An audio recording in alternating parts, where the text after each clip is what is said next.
Kembali bersama kami dalam Creative Money dan masih bersama saya melalui sambungan Skype. Ini ada Mas Adrian Hernanto, founder dari Kedai Sayur. Balik lagi ngomongin sayur.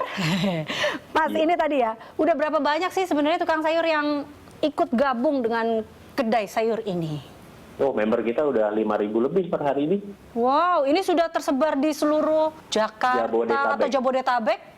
Ya, Jabodetabek. Jabodetabek, oke. Tapi saya ini menarik ya melihat komen-komen juga di IG. Ada yang nanya kapan sih akan ada di luar ataupun di luar Jabodetabek ya, katakannya seperti itu, atau Indonesia Timur. Ini juga ada yang mengatakan nanya-nanya seperti itu nih sebenarnya, Mas Adrian. Ini emang baru mematapkan dulu di Jabodetabek atau seperti apa nih? Benar. Jadi sebenarnya di Jabodetabek aja kita member 5.000 sebenarnya dari 100.000. Jadi sebenarnya masih sedikit lah, masih banyak potensi di sini. Tapi memang banyak sekali masukan kita untuk segera roll out ke kota-kota lain ya. Jadi sebenarnya kalau nggak ada COVID nih, kita semester 2 udah roll out ke Jawa Tengah dan Jawa Timur.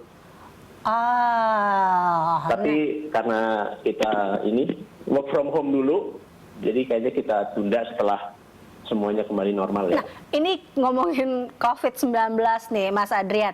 Iya. Banyak juga ibu-ibu akhirnya mengandalkan tukang sayur daripada mereka harus pergi ke pasar, ya kan? Betul. Jadi ada juga mereka menelpon tukang sayurnya, saya pesan ini dulu deh, nanti besok dia datang. Nah, ini berarti secara keuntungan, margin dari si tukang sayurnya ini naik dong pastinya, atau seperti apa sih? Ada peningkatan nggak sih?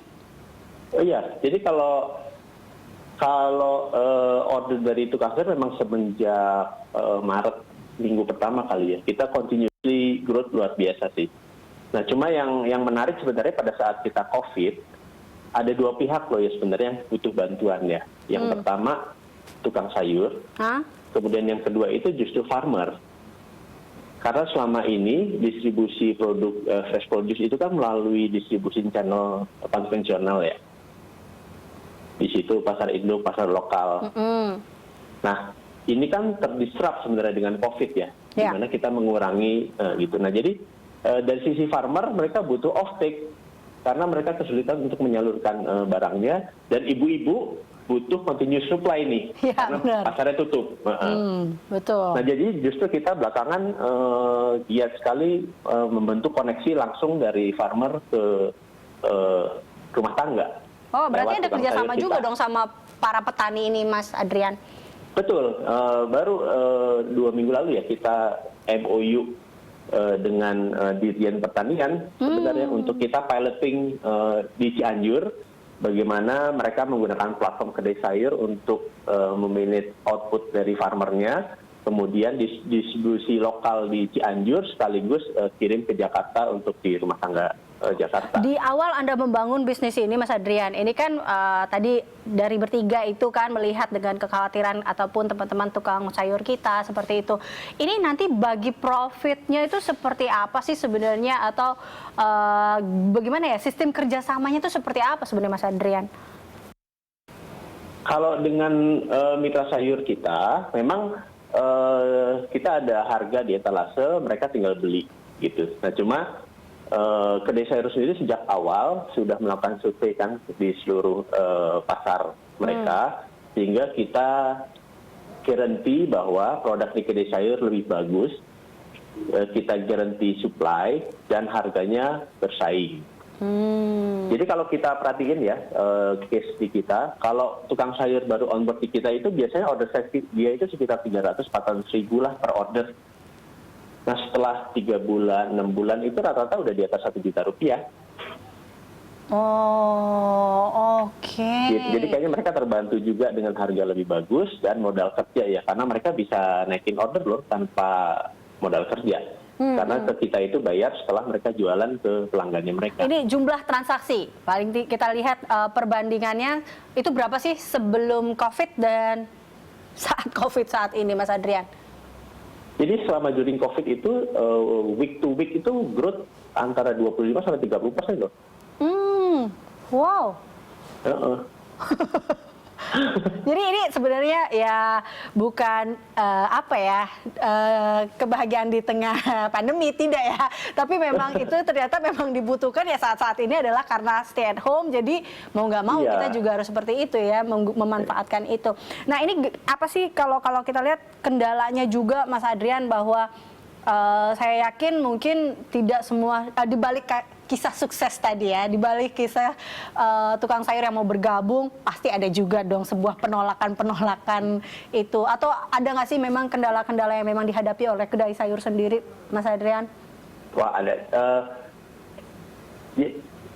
Tantangan kita itu sebenarnya menjamin ketersediaan barang ya. Soalnya kita sangat mengerti pada saat mereka join ke kedai sayur, itu sebenarnya mereka menggantungkan hidupnya di kedai sayur. Kalau kita gagal supply, itu artinya dia hari itu nggak jualan. Dia kehilangan penghasilan ya. Gitu. Nah, jadi beban moral untuk kita selalu memberikan delivery yang terbaik buat tukang sayur ini, yang kadang-kadang kalau ada glitch di supply chain, beberapa meter sayur terlambat kirim, aduh rasanya sedih gitu ya hari ini, maaf ya penghasilannya terganggu gara-gara kitanya nggak excellent. Oh, ada Gitu. beban moral juga ya di sini ya. Iya. Mas, nah ini tadi salah satu strategi yang dilakukan oleh Mas Adrian atau kedai sayur ini di tengah pandemi ini, kita tahu bahwa sayur atau beberapa pasar tutup akibat ataupun mungkin dikurangi lah ya akibat COVID-19 ini. Nah, ini Anda akhirnya bekerja sama dengan para petani untuk mendapatkan lah paling tidak supply yang diharapkan. Tapi kan ini juga kita tahu di beberapa daerah sudah PSBB juga nih, jadi masuknya juga susah. Nah, ini gimana nih caranya? Ada nggak strategi atau bagaimana cara Anda mensiasati ini?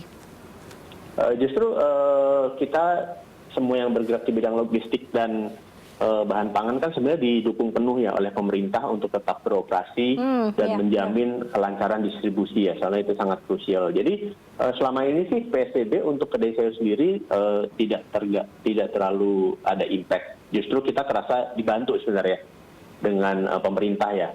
Itu yang pertama. Kita juga pasang standar kesehatan APD di DC-nya kita, semuanya menggunakan masker. Itu paling kita mesti ngajarin mereka ya, rajin cuci tangan sebelum bekerja, cuci tangan, pakai antiseptik, pakai masker gitu. Itu yang penting, ada temperatur check sebelum bekerja. Nah, itu yang kita pasang disiplin ketat di semua operation site-nya kita ya, untuk menjamin kita tetap bisa lancar mendistribusikan bahan pangan ke seluruh rumah tangga di Jakarta. Oke, terakhir Mas Adrian, ini kalau Anda melihat atau apa sih bisnis plan di jangka pendek dan juga jangka panjangnya dari kedai sayur ini?